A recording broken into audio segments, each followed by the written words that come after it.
Mon cher Guillaume, bonjour. Excusez-moi de me permettre cette familiarité, mais depuis le temps que nous échangeons... Bonjour, monsieur le maire. Ah, c'est bon. Nous sommes réunis aujourd'hui pour vous présenter tous nos vœux, avec du retard certes, mais ils n'en sont pas moins sincères. Et puis je sais que vous admettrez que les vœux, comme les trains, peuvent avoir parfois un peu de retard. Merci, je tâcherai quand même d'en faire quelque chose. Je n'en doute pas. Janvier est le mois où l'on offre ses vœux, et il y en a un qui nous tient particulièrement à cœur, à tous les Refécois, tous les Nord-Charentais, tous les gens du Sud-Vienne et du Sud-de-Sèvres. Hein. C'est celui de conserver nos arrêts TGV et l'activité de notre gare pour la survie de notre territoire. Oui, mais vous savez, les vœux n'engagent que ceux qui les entendent. Oui, mais quand même. Nous aussi, nous avons droit au bonheur. Avec vous, j'ai l'impression qu'il vaut mieux être riche, habiter en ville est bien important. Alors, le troisième truc, on l'a, on est un truc bien important. Et plutôt que d'être pauvre, habiter en zone rurale et malade. Mais c'est qu'il ne dépend pas de moi de vous rendre riche. En revanche, il dépend de vous de nous rendre heureux, car vous savez, que l'on soit jeune ou moins jeune, le TGV pour nous c'est au BIP. Alors BIP c'est quoi? C'est le bonheur intérieur brut. Que nous voulons continuer à profiter de son confort et de ses facilités, car les années qui passent font plus de vieux que de sages. Ah, la santé, parlons-en de la santé. À la SNCF, celle qui nous intéresse, c'est la santé financière. Et comme heure est fait et qu'on ne produit rien, alors vous n'avez besoin de rien. Oh,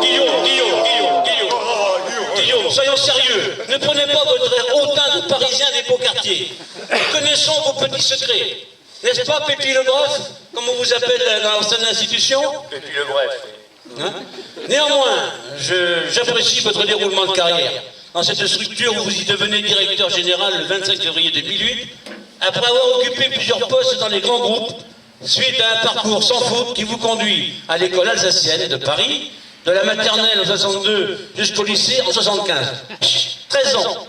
Vous, on peut dire que vous étiez déjà taillé pour la grande vitesse. Eh oui. Bravo. Dans la foulée, vous êtes diplômé de l'Institut d'études politiques de Paris, puis ancien élève de l'ENA. Promotion Louise Michel. Et là, c'est pas hasard si nous avons choisi aujourd'hui ce lieu. Tout un symbole. Ce n'est donc pas un hasard si nous nous retrouvons ici aujourd'hui devant le lycée qui porte son nom. Oui, c'est vrai. J'ai une affection particulière pour cette militante féministe et anarchiste qui prononça des discours enflammés durant la Commune de Paris à la gare Saint-Lazare en 1871. Comme celui où elle dit « Tout cœur qui bat pour la liberté et l'égalité n'a droit aujourd'hui qu'à du plomb ». À l'âge de 17 ans, pendant 6 mois, je me suis rapproché des milieux anarchistes parisiens, aux grandes dames de mon père avocat. On sait qu'aujourd'hui les avocats... J'ai moi aussi prononcé ce type de paroles, mais je me suis vite remis de cette crise d'adolescence. Oui, l'égalité, ça a eu payé, mais ça ne paye plus. Cependant, sachez que je me sens proche de vous. Le Poitou-Charentes profond ne m'est pas indifférent. Oui, j'aime à me définir comme ségolèniste de droite ou comme sarkozyste de gauche. C'est certainement pour ça, mon cher Guillaume, que vous avez longuement travaillé avec du Gallois, surnommé Loulou dans la boîte, qui vous a d'ailleurs propulsé, je dirais même bombardé, à la tête de la SNCF avant de partir, lui, à EADS, pour développer l'A340 et vous faire concurrence au train. J'imagine que vous deviez être bien tous les trois. Guigui, Riri et Loulou, bien connus dans Picsou. Ah oui. J'imagine le trio quand même. Hein. Oui. Alors, pour les non-initiés... Hein, et oui, c'était le bon temps, monsieur le maire, car déjà, l'argent comptait plus que les gens. Calme-toi donc plutôt. Ah non, moi c'est Guillaume. Ah. Quel jeu de mots extraordinaire. J'ai de l'impatience toujours à détour. Monsieur 2 minutes 30. C'est en effet à peu près le temps que vous avez consacré à votre première réunion préparatoire du conseil d'administration d'une des filiales de la SNCF, jugeant les objectifs pas assez ambitieux. C'est certainement aussi le temps que vous avez passé à étudier la situation du bassin de vie du Rufécois et le temps de réflexion qu'il vous a fallu pour rayer nos arrêts TGV d'un tas de plumes. Ah, je suis tout simplement un passionné qui aime travailler vite, à tel point que quand je suis pressé et que ça bouchonne dans Paris, je n'hésite pas à planter mon chauffeur pour prendre le RER. C'est vous dire si mon amour pour ce mode de locomotion est réel. Ça, c'est un con. Alors pourquoi voulez-vous nous faire préférer la route en nous imposant d'aller prendre les TGV directs en gare de Poitiers ou d'Angoulême, où les parkings sont trop petits en plus? Où est le problème?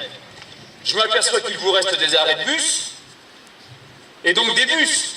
Mais comme nous sommes généreux et que nous tenons à vous aider, nous proposons de développer une alternative avec ce train extrêmement rural, comme celui-ci. Comme ça, quand on fermera la gare, il vous restera au moins les tracteurs. Mais malheureux, vous plaisantez. Vous plaisantez. C'est qu'on y tient, nous, nos TGV, et à notre gare. Ils font partie de notre patrimoine commun, de la mémoire collective des Ruffécois qui ont vécu de vraies tranches de vie avec le TGV. Et dans le TGV.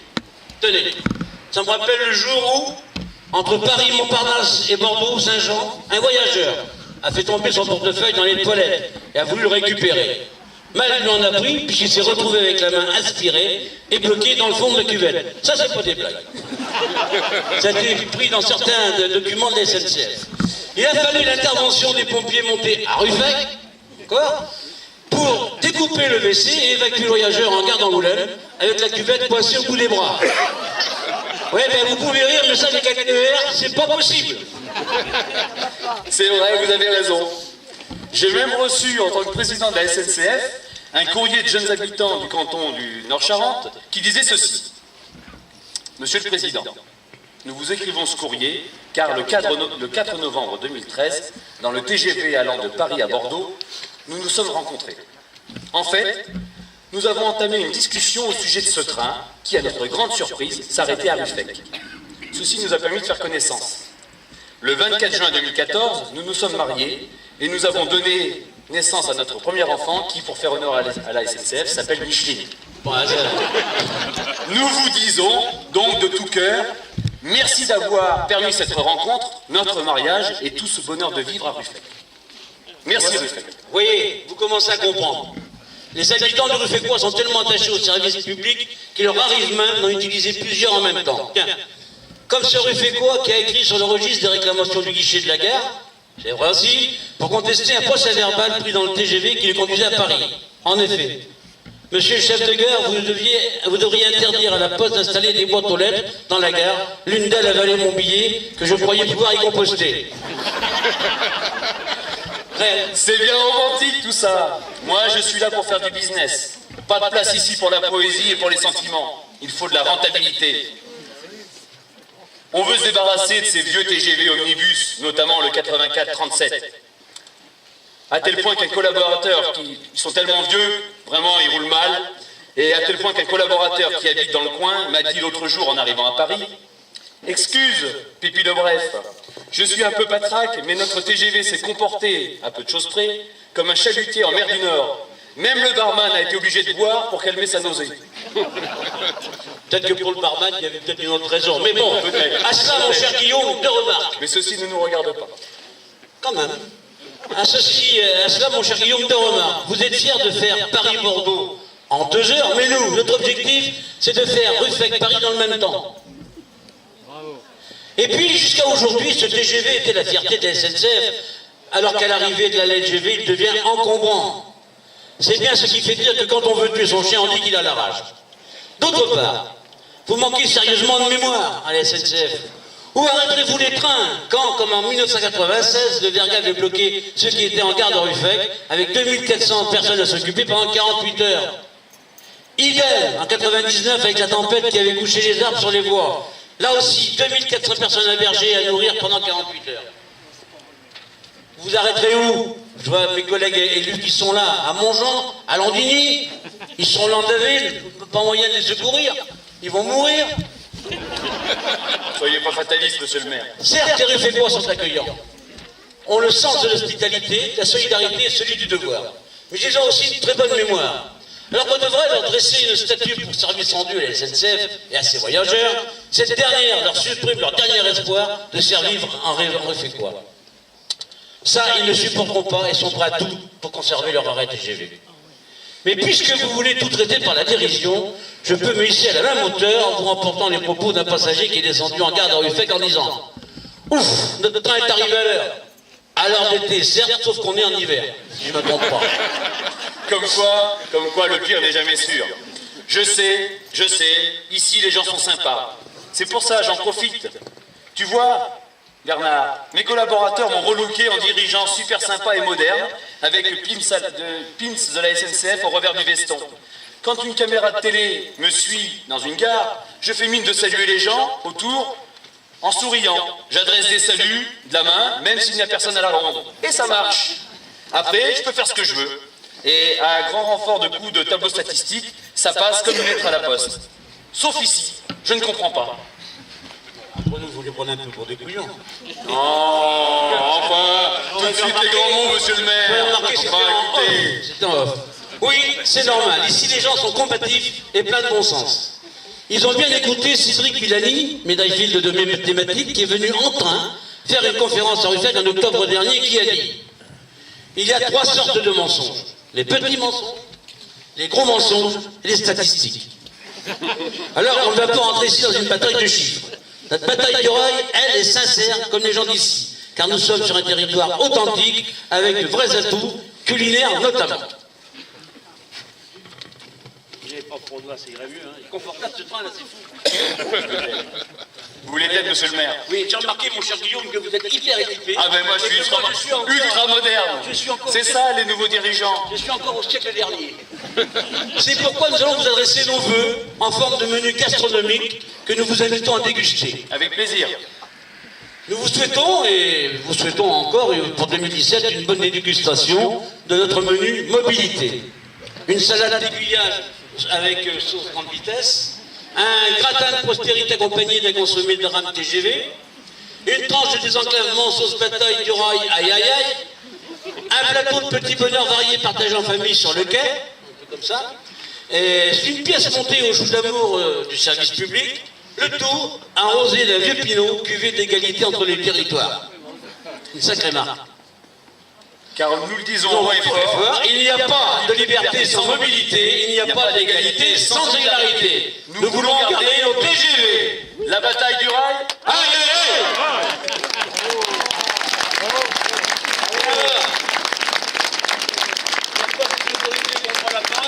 On va passer la parole aux responsables des usagers, aux représentants des usagers. Alors, je veux simplement, dans un premier temps, dire un grand merci à Guillaume, à M. Pépi, un grand merci, parce que jusqu'à présent, nous sommes Ruffec, Paris, 2 heures. Nous sommes nombreux, je le reconnais parmi vous, nombreux les matins à être sur la gare à 9h36 à Ruffec, et nous sommes à 2 heures après à Montparnasse. Et ça, c'est une grande fierté, Monsieur Pépi, ce que vous faites avec le TGV, la LGV, vous continuez. Il se trouve que je reviens d'un voyage en Asie, et le TGV est l'emblème de l'excellence française. De la France qui gagne. Absolument, de la France qui gagne. Et merci donc de continuer, et tous nos voeux, et on veut simplement rester 2 heures, hein, on demande simplement d'être à 2 heures de Paris, comme aujourd'hui. Alors, je voulais simplement, mon cher Monsieur Pépi, vous dire, si vous nous faites une TGV, vous allez avoir une LGV. Alors je traduis. Si vous nous faites une très grosse vacherie, en enlevant notre arrêt, à ce moment-là, vous aurez la LGV, c'est-à-dire la longue gare du Val de Charente. Merci. Donc, pas de LGV, nous l'en veut, hein. Le TGV à Ruffec. Voilà. Bon, merci, monsieur le responsable des usagers. Donc, d'abord, quelques remerciements. Merci à Christophe Demaille qui a affrété ce train extrêmement rural pour donner une image réelle du territoire. Merci à tous de votre présence ici. Et puis, pour vous dire que, et on l'a déjà un peu évoqué mercredi soir lors du débat, que nous sommes réunis ce matin dans le cadre du collectif avec l'ensemble des acteurs et qu'on a tracé une feuille de route de ce qui nous reste à faire pour encore continuer à peser sur ce dossier. Donc nous allons rencontrer dès lundi à 17h François Bonneau, le président du département, Des contacts ont été pris avec Michel Bourinchat, c'est président du Grand Cognac, et on devrait le rencontrer rapidement. L'idée est venue d'adresser un courrier à l'ensemble des élus départementaux et à Alain Rousset, président de la région que nous avons rencontré en début de semaine, pour les inviter à co-signer un document montrant qu'ils s'engagent pour le maintien des arrêts TGV à Ruffec, parce qu'on l'a déjà dit, maintenir des arrêts TGV à Ruffec, c'est bon pour Angoulême, parce qu'on ne peut pas imaginer qu'un TGV qui passerait sur la voie ancienne s'arrêtant en Ruffec ne s'arrête pas à Angoulême. Or, il manque des arrêts pour Angoulême, aujourd'hui au stade de la mise en œuvre de la LGV. Donc, ce qui est bon pour Ruffec sera bon pour Angoulême, et si c'est bon pour Ruffec et Angoulême, c'est bon pour tout le département, voilà, et pour la région. Donc, nous avons ensuite établi un plan de marche pour notamment rencontrer au niveau national les représentants de la SNCF, directement à Paris, par l'intermédiaire de Philippe et de Michel, qui ont des contacts, et aussi prendre contact avec le ministère des Transports, ainsi qu'avec le président de la République. Parce qu'on sait qu'il est très attentif à l'aménagement du territoire, que cette LGV est un élément structurant pour le pays, et donc on souhaite s'adresser à lui pour qu'il soit, en même temps qu'il est attentif à l'équipement et comment dire, à l'irrigation nationale des voies de communication, qu'il soit attentif aussi aux territoires ruraux, parce qu'il l'a dit à plusieurs reprises, il est très attaché à la ruralité en France. Donc il faut qu'il le démontre par des actes, et on souhaite le solliciter. Une fois que ce tour d'horizon des élus et des différents responsables techniques SNCF et ministère fait, nous projetons d'autres modalités d'action qu'on ne va pas dévoiler ici, bien sûr, hein, on va garder un peu de suspense, mais un certain nombre de choses sont prévues et on informera la population au fur et à mesure pour garder un petit effet de surprise et fédérer au maximum. Mais en tout cas, à ce stade-là, on voulait saluer la mobilisation unitaire, collective et durable d'une population qui est déterminée. Et on se félicite de travailler dans le cadre d'un collectif qui est divers, pluraliste et qui porte, à notre avis, de manière très constructive, l'intérêt général du territoire. Voilà, on vous remercie. Guillaume, il est sympa, il me dit que le matériel, il m'empêche de parler, donc ça c'est... Voilà. Non, tout simplement, effectivement, en continuant à être mobilisé, et j'ai presque... Ouais, je vais relancer une. Ruffec est plus connu à Paris que Paris à Ruffec. Au niveau de la SNCF, tout au moins.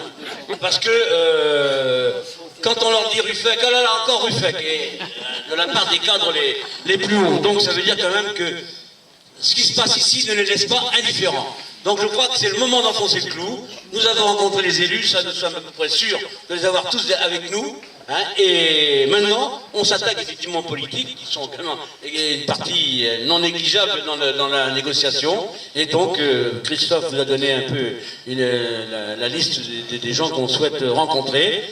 Mais ça, il faut maintenant qu'on ait bouclé, on sait faire rétro-planning. Il faut que le 15 mars, on soit opérationnel et qu'on ait, pour ainsi dire, obtenu gain de cause. Voilà. Et quoi qu'il arrive... Alors, il y a une rumeur qui court maintenant. Là. Ils en ont trouvé une autre, là. Je ne sais pas qui l'a inventée, celle-là. On a dit pas que cette ligne va être déclassée. Et que les TGV ne pourront plus rouler dessus. Là, ils les prennent vraiment pour des guignols, par contre. Il faut qu'on m'explique comment le 1er juillet 2017, il passe des dizaines de TGV plein pot sur cette ligne, et qu'à partir du 2 juillet, ils ne seraient plus exploitables.